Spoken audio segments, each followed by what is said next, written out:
Right, so it's all wired up, new plug. Just changed a few bits in there as well, put some ferrules on, like bootlace ferrules on things, just tied it up in there. It runs, but we've got a bit of a squeak coming from the motor. It's probably where it's sat for so long. Yeah, just the odd squeak. It doesn't quite sound right, so I think we'll have a quick look at the bearings on that and see if we can get some grease in them, or clean some old grease out and get some fresh in.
We'll get this end off.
just take this and heat it up.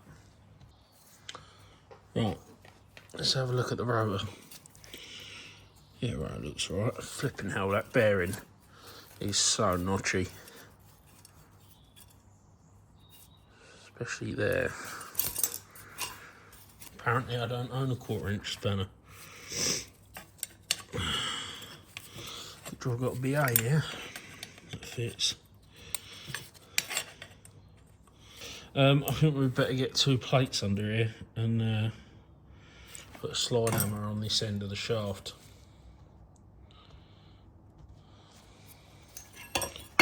If we've got a slide hammer to fit that. Yep. So that one fits. Right. Show you what we're going to do. Which will clamp down on the shaft. Like so.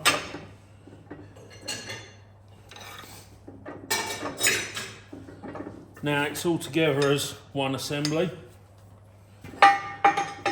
Slide that down here. Put the blocks back in.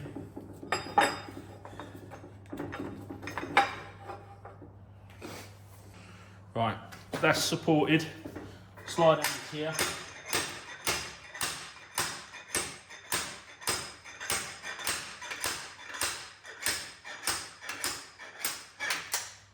There we go. Slide hammered out the shaft with the bearing. Now we put a bearing puller on and pull the bearing off.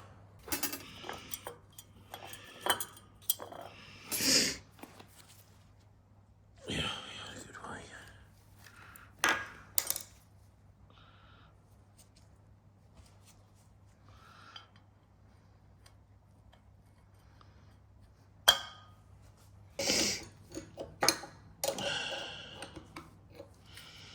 Where's the bloody ratchet spanner? That's better.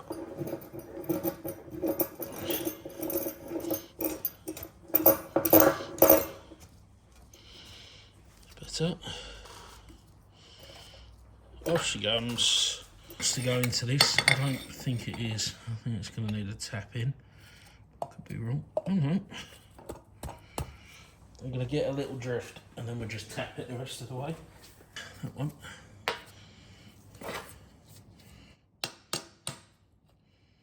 You only want to hit the outside race.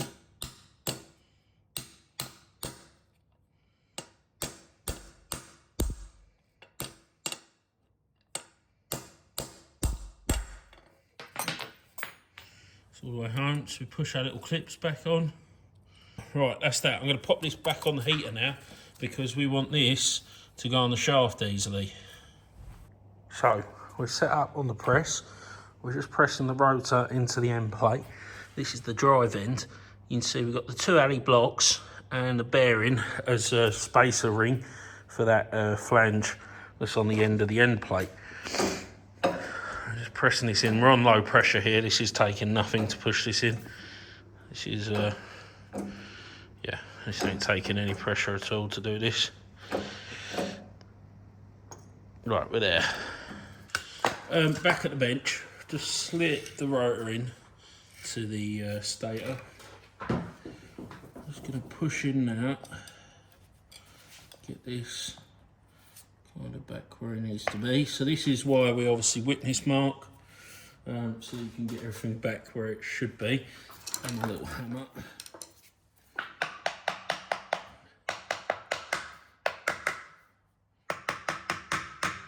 That's it.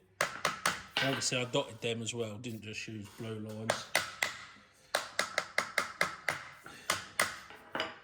Right, we can actually turn the rotor now, which is a good start. Other end, which I've just heated up, so the bearing should be hot, and we'll be able to slip it on, because obviously we've got to get this through. I reckon.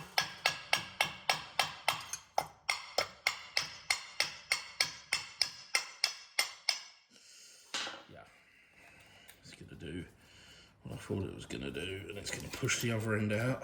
Right, let's get this in.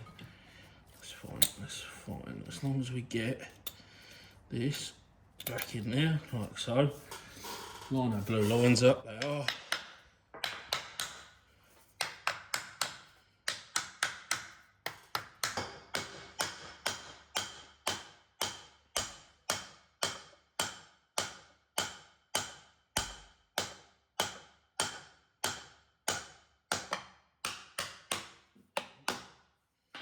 There you go. Right. Oh yeah, that's better. Nice. Just tap that slightly. Right, that's back together. Let's stick the bolts through. And get this done. Back on the machine. Right, I've got the motor back on. I've skipped a few steps. Wired it back up. This first test, genuinely. There's no pulley on it or anything yet. Got nothing at the minute. That'd be why. There is actually a safety switch on this. Let's get the pulley out of the way so the lid can shut. Put that on there. Right. I think that's shut now. That sounds a bit better, doesn't it? Very quiet. No squeaking now.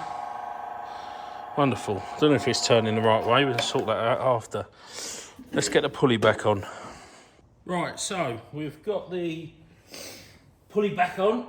The belt is actually not in the best of condition. So we can now refit this and see what it sounds like. We're actually a bit high actually. Let's just tap him down and see that's really high. Just take this out a bit.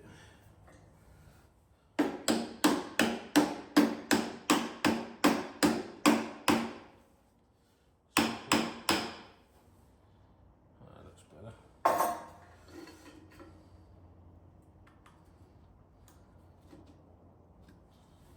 Yeah, that don't look too sad. I mean, we've got to obviously check it's level that way and everything yet. So, tension the motor up. That's nice. Lock this screw down. Right, so unfortunately I've got to shut the top to get it to work, but let's go. Lovely. That's fucking super quiet compared to what it was.